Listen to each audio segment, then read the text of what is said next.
فرد خطا سنبھالے ہوئے، پھر اس کے بعد ہیں سب مصطفیٰ سنبھالے ہوئے، اور نبی کے اس میں گرامی کا فیض تو دیکھو، میرے چراغ کو خدا ہوا سنبھالے ہوئے، میرے چراغ کو خدا ہوا سنبھالے ہوئے، اور تمام سجدے جہاں کا طواف کرتے ہیں.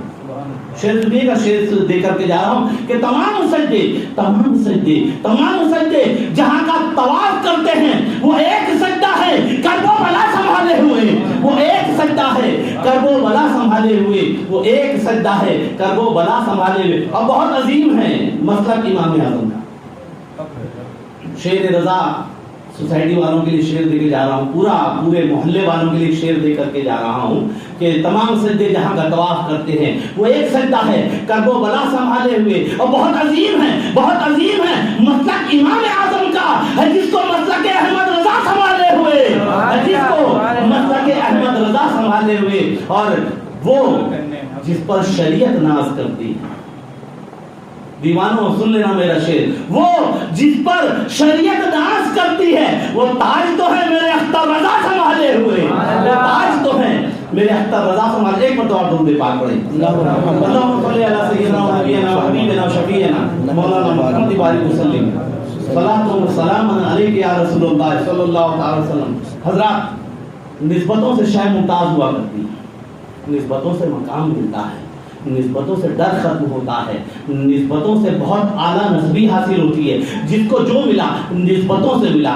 دیکھیے آئیے، آپ کی بھی جو ہے نسبت کی وجہ سے تو فضیلت ہے، آپ بھی نسبت ہی کی وجہ سے افضل ہے. میرے آقا صلی اللہ علیہ وسلم نے ارشاد فرمایا کہ میری امت جو ہے وہ سب سے بہترین امت ہے. کس لیے ملی؟ اس لیے تھوڑی ملی کہ ہمارے پاس دولت ہے. ارے دولت تو شداد کے پاس بھی تھی، نمرود کے پاس بھی تھی. ہم کو اس لیے تھوڑی دولت ملی کہ ہمارے پاس حکومت ہے، حکومت تو فرعون کے پاس ملی. ہم کو یہ جو فضیلت ملی ہے وہ نبی کریم صلی اللہ علیہ وسلم سے نسبت کی وجہ سے ملی ہے. معلوم یہ ہوا میرے نبی جہاں ہے وہاں افضلیت ہے، وہاں فضیلت ہے، وہاں اونچائی ہے، وہاں مقام ہے. دیکھیے میرے آقا اگر مکے میں ہے تو مکہ افضل ہے، میرے آقا مدینے میں ہے تو مدینہ افضل ہے. میرے آقا کا نور جب آدم میں ہے تو آدم افضل، میرے آقا کا نور نوح میں ہے تو نوح افضل، میرے آقا کا نور ابراہیم میں ہے تو ابراہیم افضل، میرے آقا کا نور حضرت عبداللہ میں ہے تو حضرت عبداللہ افضل، میرے آقا کا نور حضرت آمنہ کے شکم میں ہے تو آمنہ کا شکم افضل. میرے آقا کا نور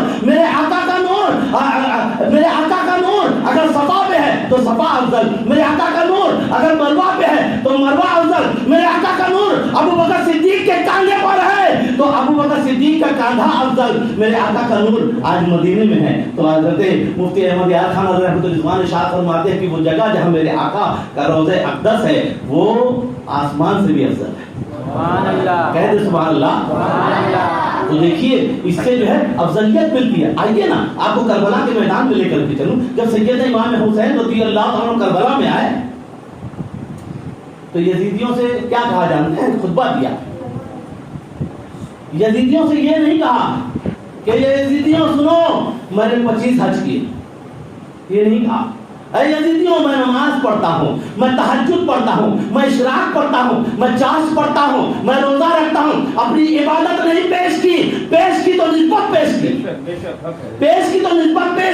یہ نہیں کہا نمازی ہوں، کہا یزیدیوں سنو ارے میں حسین ہوں، حسین میں علی کا بیٹا ہوں، میں فاطمہ کا لال ہوں، اور تم جس کا کلمہ پڑھتے ہو وہ محمد رسول اللہ کا نواسا ہوں. اپنی نسبت پیش کی، اپنی عبادت نہیں پیش کی. اس لیے کہ امام حسین جانتے تھے کہ اگر میں کہوں گا کہ میں نمازی ہوں تو وہاں سے آواز آئے کہ نماز تو ہم بھی پڑھتے ہیں. وہ کہیں گے میں روزہ رکھتا ہوں تو وہاں سے آواز آتی کہ میں بھی تو روزہ رکھتا ہوں. یہاں اگر عبادتیں پیش کرتے تو وہاں سے آواز آتی کہ ہم عبادتیں پیش کریں. اس لیے امام حسین نے عبادتیں نہیں پیش کی، نسبت پیش کی. اس لیے پیش کی کہ لوگوں سنو تم نماز تو لے آؤ گے، علی جیسا باپ کہاں سے لاؤ؟ تم روزہ تو لے آؤ گے، فاطمہ جیسی ماں کہاں سے لاؤ گے؟ ارے تم تمام عبادتیں لے آؤ گے، تم جو ہے محمد عربی صلی اللہ علیہ وسلم جیسا نانا کہاں سے لاؤ گے؟ تو نسبتوں سے شے ممتاز ہوا کرتی. اب دیکھیے آج بڑی باتیں ہوتی ہیں، حق پہ کون ہے، باطل پہ کون ہے، بڑے فرقے ہیں. تو کبھی بات نکل جائے نا تو امام حسین کی طریقے پہ عمل کرنا، نمازیں مت پیش کرنا. اس لیے کہ تم کہو کہ ہم نمازی ہیں نا، تو وہ کہیں گے تم سے زیادہ نماز ہم پڑھتے ہیں. تم عبادتیں پیش کرو گے نا، تو باطل فرقے والے کہیں گے ہمارے پاس بھی عبادتیں ہیں. تم عبادتیں مت پیش کرنا، تم وہاں پہ نسبتیں پیش کرنا. حق اور باطل میں فرق ہو جائے گا. نسبتیں پیش کر دینا، ان سے کہنا ارے تم نماز تو لے آؤ گے، عبد القادر جیلانی جیسا غوث اعظم کہاں سے لاؤ گے؟ تم روزہ تو لے آؤ گے، معین الدین چشتی جیسا خواجہ اعظم کہاں سے لاؤ گے؟ ارے سنو سنو، ارے سنو سنو، تم دھن دولت تو لے آؤ گے، ارے تارک السلطنت مخدوم سمنانی جیسا تارک السلطنت کہاں سے لاؤ گے؟ سنو سنو، تم کالجز تو لے آؤ گے، تم یونیورسٹی تو لے آؤ گے، احمد رضا جیسا مجدد کہاں سے لاؤ گے؟ ارے تم لائبریریوں کے انبار لگا دو گے، ارے اختر رضا جیسا تاج شریعہ کہاں سے لاؤ گے؟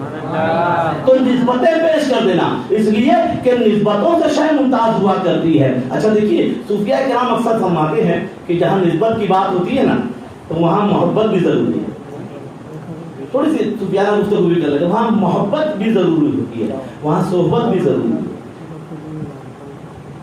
کچھ وقت کا پرابلم ہے؟ بولتے رہوں نا، بولتے رہیے. کیونکہ سر گھڑی نہیں ہے، مجھے موڑ کے پیچھے دیکھنا پڑے گا. درود پاک پر ایک مرتبہ اللہم صلی علی سیدنا و نبینا و حبیبنا و شفیعنا مولانا محمد بارک وسلم صلاۃ والسلام علیہ یا رسول اللہ. دیکھیے محبت، اور محبت کے لیے لازمی کیا آپ جانتے ہیں؟ ذرا صوفیانہ گفتگو کر لیتے ہیں. محبت کے لیے لازمی کیا ہے؟ اگر کوئی آدمی زبان سے کہے تو صوفیہ کہتے ہیں مکمل نہیں ہے محبت کے دعوے میں. ہو سکتا ہے کہ جو زبان سے کہا عملی طور پہ نہ کہہ رہا، اگر عملی طور پہ بھی کہہ دے تو صوفیہ کہتے ہیں ابھی بھی مکمل نہیں. ہو سکتا ہے زبان سے بھی کہہ رہا ہو، عملی طور پہ کہہ رہا ہو، دل سے نہ کہہ رہا، لیکن جب دل سے کہے گا تب محبت کے تقاضے پورے ہوتے ہیں. اور یہ ہم نے سیکھا کس سے؟ اس نسبت والے سے جس کو سیدنا ابوبکر صدیق رضی اللہ عنہ کہتے ہیں. لیکن جب غار ثور کے اندر جب جا رہے تھے ہجرت کے مقام پر جا رہے تھے تو ابوبکر صدیق نے کہا یا رسول اللہ رک جائیے، یہ جو غار ہے پہلے میں داخل ہوتا ہوں. کہہ دے سبحان اللہ، تاکہ اگر کوئی نقصان پہنچانے والی چیزوں پہلے مجھے نقصان پہنچائے. یہ زبانی دعویٰ ہے، یہ زبانی دعویٰ ہے محبت کا. اس کے بعد کہا کہ رک جاؤ، جب داخل ہو گئے کہ چاہے جو چیز ہو، کتنی خطرناک چیز ہونے دو، اگر نقصان پہنچانا ہوگا تو مجھے نقصان پہنچائے گی، میرے آقا محفوظ رہے گی.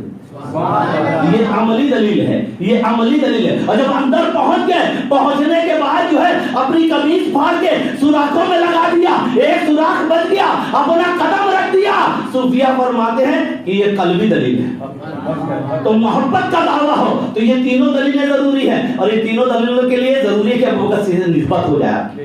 دیکھیے نا، بات نسبتوں کی چل رہی تھی، تو آئیے نا ایسا کون نسبت والا جو شخص ہے، ایک بچہ پیدا ہوتا ہے، آنکھ نہیں کھول رہا ہے کہ اس وقت تک آنکھ نہیں کھولوں گا جب تک رسول کائنات صلی اللہ علیہ وسلم کو دیکھ نہ لوں گا. تو ہم سمجھ گئے کہ وہ علی ہے، علی وہ مولا علی ہیں، مولا کائنات ہیں. ایسی نسبت گود میں پالا، ایسی نسبت داماد بنایا، ایسی نسبت والے علی. تو نسبتوں سے مقام ملا کرتا ہے میرے دوستوں. مجھے ایک جملہ کہنے دیجئے، جس کو نبی چھو دے وہ علی ہو جائے، جس کو علی چھو دے وہ ولی ہو جائے. کہتے سبحان اللہ. ذرا سا موڈ میں آئیے، 10-15 منٹ اور ہے انشاءاللہ. موڈ کے ساتھ میں بولتا ہوں، میں چاہتا ہوں موڈ کے ساتھ سن رہے ہیں انشاءاللہ. اچھا دیکھ، میں عام طور پہ جو ہے نا جمعہ میں جو ہے یہ ہم لوگوں کو نظامت میں چلتا ہے، لیکن میں چاہتا ہوں یار جمعہ شیر رضا مسجد ہے، ایک بار ہاتھ اٹھا کے بولتے ہیں یا رسول اللہ، یا نبی اللہ، یا حبیب اللہ. ذرا سا تازگی آتی. نسبتوں کی بات، ہم لوگ نسبت والے ہیں یار، ہم لوگ نسبت والے ہیں. لوگ کہتے ہیں کہ ہندوستان چھوڑنا پڑے گا اور ہم ہار جائیں گے ان سے. ارے میں نے کہا کہ سنو، جس کھڑاؤں کو، جس جوتی کو میرے غریب نواز سے نسبت ہو گئی، اس جوتی کو تو ہرا نہیں پائے، تو جس غلاموں کو غریب نواز کے قدموں سے نسبت ہو اس کو کیا ہرا پاؤ گے تم؟ تو ہرا ہی نہیں سکتے تم اس کو کیا ہراؤ گے؟ مت پوچھ کیا ملا مجھے ان کا گدا بن. شعر سنا دو کیا ذرا سا، کہہ دو سبحان اللہ.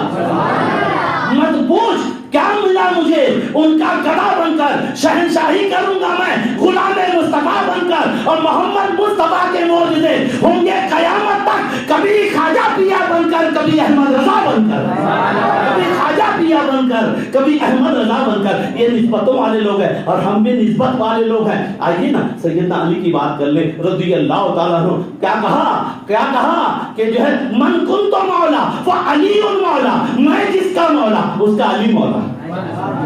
کیوں مل گئی یہ بات, کیوں مل گئی؟ اس لیے مل گئی کہ نبی سے نسبت ہو گئی ہے نا. کیا کہا انا مدینۃ العلم وہ علی بابها, میں علم کا شہر ہوں, علی اس کا دروازہ ہے. معلوم یہ ہوا کہ شہر میں جانا ہے تو دروازے کو ٹچ کر کے جانا پڑے گا, دروازے سے گزر کے جانا پڑے گا. ایک چیز اور بتا دوں, ایک نقطہ اور بتا دوں, جس کو شہر میں جانا ہے نا وہ شہر میں ایک دفعہ جائے گا لیکن دروازے سے 2 مرتبہ گزرنا پڑے گا. ایک مرتبہ جاتے ہوئے گزرنا پڑے گا, ایک مرتبہ نکلتے ہوئے گزرنا پڑے گا. اور ایک چیز اور سن لو, ارے اگر آپ کو شہر میں عزت سے جانا ہے تو دروازے سے ہی داخل ہونا پڑے گا. ارے کھڑکی سے تو چور داخل ہوا کرتے ہیں, تو داخل ہونا پڑے گا دروازے سے. انا مدینۃ العلم و علی بابها, علی اس کا دروازہ ہے. ارے یہ ایسا دروازے ہیں, ایسا دروازہ ہے کہ امام ابو حنیفہ گزرتے ہیں تو امام اعظم بن کے نکلتے ہیں. عبد القادر جیلانی گھستے ہیں, داخل ہوتے ہیں تو غوث اعظم بن کے نکلتے ہیں. معین الدین چشتی داخل ہوتے ہیں تو خواجہ اعظم ہندن ولی بن کر کے نکلتے ہیں. امام احمد رضا داخل ہوتے ہیں تو مجدد اعظم بن کے نکلتے ہیں. یہ وہ دروازہ ہے, یہ نسبت والے لوگ ہیں. تو جس کو دروازے سے نسبت ہو گئی وہ اپنے وقت کا امام ہو گیا, تو جس کو شہر سے نسبت ہوگی اس نسبتوں کا کیا؟ میرے دوستوں آج ہم صرف نسبتوں کے اوپر گفتگو کرتے ہیں. وہ علی کہتے سبحان اللہ, بڑا اونچا مقام. دیکھیے ایک واقعہ بتاتا ہوں آپ. جب رسول کائنات صلی اللہ علیہ وسلم نے مکہ فتح کیا, میں چونکہ پہلی مرتبہ آیا ہوں اس لیے مجھے ذرا سا آئیڈیا نہیں ہے کب تک سنتے ہیں لوگ. بولتے رہیے, ہم لوگ اشارہ کریں گے. اچھا اشارہ کریں گے, اچھا چلیے ٹھیک ہے. میرے نبی نے اشارہ کیا تو چاند ٹوٹ گیا. نبی کا غلام اشارہ کرے گا, دیکھنا بھائی کہیں عمران نہ ٹوٹ جائے. درود پاک پڑھے, اللہم صلی علی سیدنا و نبینا و حبیبنا و شفیعنا مولانا محمد بارک وسلم صلاۃ و سلام علیک یا رسول اللہ. دیکھیے میں آپ کو بتاؤں کہ حضرت مولا علی جب مکہ فتح ہو گیا 336 جو ہے 360 بت تھے, وہ تو آج بھی ہیں, تو لوگ آج بھی پوجا کر رہے ہیں. ہم نے کل بھی ان کی مخالفت کی تھی, آج بھی ان کی مخالفت کر رہے ہیں نا. ٹھیک ہے, پہلے قبضہ تھا, ہم نے حاصل کیا.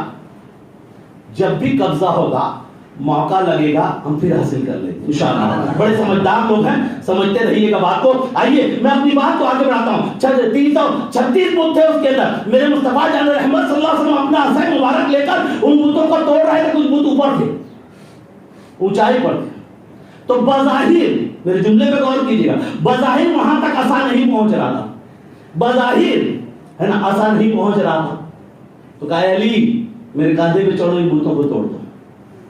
دیکھیے میرے مصطفیٰ کا عصا بظاہر, اچھا کیا مصلحت تھی جو ہے اس کے اندر. ارے جس ذات اقدس نے انگلی مبارک سے اشارہ کیا چاند کو توڑ دیا, چاند کو توڑ دیا, وہ بتوں کو نہ توڑ دے. حضرت ایک شعر یاد آ گیا, شعر سن لیجیے گا. مجھے بہت اچھا لگتا ہے بات میں شعر سنانے کے لیے, اس لیے کہ میرے مصطفیٰ کی جو ہے تعریف جو ہے نثر میں ہو تو بھی افضل ہے اور نثر میں ہو تو بھی افضل ہے. تو شعر سن لیجیے گا کہ دل بے چین ہے مدینے کا سفر کاٹنے کو, چاہتے ہیں نا مدینہ جانا, دل بے چین ہے مدینے کا سفر کاٹنے کو, گھر میں رہتے نہیں دوڑے ہیں گھر کاٹنے کو. اور نیل کو موسیٰ نے کاٹا تھا عصا سے, لیکن ایک اشارہ تیرا کافی ہے کمر کاٹنے کو, ایک اشارہ تیرا کافی ہے کمر کاٹنے کو. تو وہ میرے مصطفیٰ جو ہے بتوں کو نہ توڑ پائیں گے, لیکن مصلحت کیا تھی؟ نسبتیں بتانا تھا, علی کا مقام بتانا تھا. کہا علی میرے کاندھے پہ آ جاؤ, ان بتوں کو توڑ دو. سیدنا حضرت علی رضی اللہ عنہ نے ارشاد فرمایا کہ یا رسول اللہ میں آپ کے کاندھے پر, سرکار آپ میرے کاندھے پر آ جائیے, میرے کاندھے. میرے آقا نے کہا اے علی تم بار نبوت اٹھا نہیں سکتے ہو, غور کرنا. ابو بکر صدیق نے اٹھا لیا, علی کو کہہ رہے میرے آقا اے علی تم بار نبوت اٹھا نہیں سکتے, تمام افضلیت, تمام رفعت, تمام بڑا پن کے باوجود حضرت علی چوتھے مقام پہ. یاد رکھنا میرے دوستوں اور ساتھیوں, میں چلتے چلتے رد بھی کرتا چلتا ہوں, پہلے خلیفہ حضرت ابو بکر صدیق ہی ہیں, ہے نا. اب کہا کہ جو ہے آج میرے آقا نے کہا کہ اے علی تم میرے کاندھے پر آ جاؤ. سیدنا علی رضی اللہ عنہ کاندھے پر چڑھتے ہیں، بتوں کو توڑنے لگتے۔ اب سنیے گا، افضلیت کی بات، نسبت سے مقام ملتا ہے۔ میرے آقا صلی اللہ علیہ وسلم پوچھ رہے ہیں اے علی کہاں تک پہنچے؟ کہہ دو سبحان اللہ۔ ہم جیسی عقل والا سوچتا ہے کہ پہلے مالے تک پہنچے ہوں گے، لیکن وہ علی ہے۔ علی کیا عقل شریف ہے، اور کہاں کھڑے ہیں؟ مصطفیٰ جان رحمت کے کاندھے اقدس کے اوپر کھڑے ہیں۔ اے علی کھڑے ہیں، کہا کہ جو ہے اے علی کہاں تک پہنچے؟ کہا یا رسول اللہ جنت میں جنتیوں کو ٹہلتے دیکھ رہا ہوں، جہنم میں جہنمیوں کو دیکھ رہا ہوں، ہاتھ بڑھاؤں تو ستاروں کو توڑ دوں، یا رسول اللہ آگے کہوں یا چپ ہو جاؤں؟ میرے آقا نے کہا علی نیچے اتر جا، آگے کچھ کہنے کی ضرورت نہیں۔ یہ افضلیت معلوم یہ ہوا کہ افضلیت کہاں ہے؟ ساری دنیا افضلیت کے پیچھے بھاگ رہی ہے، اور افضلیت میرے مصطفیٰ کے پیچھے بھاگ رہی ہے۔ افضلیت تو انہی کے قدموں میں ہے، وہی ہے، دولت وہی ہے، سمجھ رہے ہیں؟ جو ہے توقیر نبی کے قدموں میں، تنویر نبی کے قدموں میں، تفسیر نبی کے قدموں میں، غوث نبی کے قدموں میں، چشتی نبی کے قدموں میں، قادری نبی کے قدموں میں۔ ارے کیا میرے آقا کا مقام ہے، آپ اندازہ ہی نہیں لگا سکتے۔ کون ہے میرے آقا؟ ایمان نبی، ایقان نبی، برہان نبی، مرجان نبی، بن بادل کے برسات نبی، کیا رحمان کی ہے سوغات نبی۔ میرا نبی وہ نبی ہے، افضلیت تو وہی ہے۔ اچھا اب میں تو یہاں تقریر کر کے چلا جاؤں گا، کل ہو سکتا ہے حضرت کو آ کے پریشان کرے، کہے کہ یہ بتاؤ کہ علی چڑھے کیسے تھے؟ کیا ہے نا، حضرت کوئی آپ کو پریشان کر، میں بات کلیئر کر دوں، کوئی آپ کو پریشان نہ کرے، عمران کی وجہ سے آپ پریشان ہو تو میں لوگوں کو حیران کر دوں گا، پریشان نہیں کروں گا انشاءاللہ العزیز۔ علی چڑھے کیسے؟ کیا پیر رکھا مصطفیٰ جان رحمت کی کمر اقدس کے اوپر؟ کس طریقے سے چڑھے؟ اس کو بھی صوفیاء کرام نے جو ہے بہت کلیئر کر دیا۔ صوفیاء کرام فرماتے ہیں کہ جب حضرت علی اترے، کہا یا رسول اللہ، یا رسول اللہ میرے ماں باپ آپ پہ قربان، حضرت سرکار میں چڑھا کیسے اور اترا کیسے سمجھ ہی نہیں پایا، میں سمجھ ہی نہیں پایا۔ میرے آقا نے کہا اے علی سمجھتے کیسے؟ اس لیے کہ تم کو جبریل امین چڑھا رہے تھے، سرور کونین اتار رہے تھے۔ تو جس کو میرے نبی چڑھا دیں وہ علی ہو جاتا ہے، اور جس کو علی ہاتھ لگا دے وہ ولی ہو جاتا ہے۔ یہ نسبتوں کی بات ہے میرے دوستوں اور ساتھیوں، یہی نسبت، یہی جو ہے جب یہ اب سوچئے ذرا سا کہ ایک جنگ کے اندر ایک صحابی رسول نے جب رسول کائنات صلی اللہ علیہ وسلم کی جو ہے آنکڑی لگ گئی تھی یہاں پہ، تو اپنے دانتوں سے جو ہے اس آنکڑی کو نکالا تھا، ایک قطرہ لہو مبارک۔ عبد المصطفیٰ آدمی رحمۃ اللہ نے اپنی کتاب سیرت المصطفیٰ میں اس کا بہت تفصیل سے ذکر کیا ہے کہ ایک قطرہ مبارک، لہو مبارک زبان پہ آ گیا، ایک قطرہ۔ اب علماء کرام جانتے ہیں کہ انسانی خون رگوں سے نکلنے کے بعد نجس ناپاک ہوتا ہے، لیکن یہ لہو مصطفیٰ تھا، ان کا خون تھا جو سراپا پاک ہے، جس کو چھو دے وہ بھی پاک ہو جائے، اور جس کو ہاتھ لگا دے وہ بھی پاک ہو جائے، ارے جس پہ نگاہ ڈال دے وہ بھی پاک ہو جائے، لہو مصطفیٰ ہے۔ اچھا ہمارے جیسا کوئی جاہل اگر ہوتا تو سوچتا لا آیا ہے تھوک دے، لیکن وہ تو صحابی تھے نا، کیا اونچا مقام تھا، صحابیوں کا اندازہ لگا سکتے ہیں۔ ہم میں سے اگر کوئی جو سونے کا پہاڑ خرچ کر دے نا، اور وہ ایک مٹھی جو خرچ کر دیں تو برابر نہیں ہو سکتے۔ کیوں نہیں ہو سکتے؟ ایک مٹھی جو کر رہے ہیں، ہم سونا کے پہاڑ خرچ کر رہے ہیں، کیوں نہیں ہو سکتے؟ اس لیے کہ تمہارے پاس سونے کا پہاڑ تو ہے، نبی کی صحبت کہاں ہے؟ نبی کی صحبت کہاں ہے؟ نبی کی صحبت نے ان کو وہ مقام عطا فرمایا۔ میں نے کہا نا، نسبت، صحبت، سمجھ رہے ہیں، اور محبت، یہی تین چیز اصل ہے۔ صوفیہ فرماتے ہیں یہی زندگی کی اصل ہے۔ اب دیکھیے آئیے ہم آتے ہیں، جو ہے بات چل رہی تھی صحابی رسول کی کہ وہ جو قطرہ لہو کا جو ہے سرکار کا لہو مبارک زبان پہ آ گیا تھا، اس صحابی رسول نے اسے پی لیا۔ کہاں تھوکوں؟ بے ادبی ہوگی، بات تو ادب کی ہے نا، با ادب با نصیب، بے ادب بے نصیب۔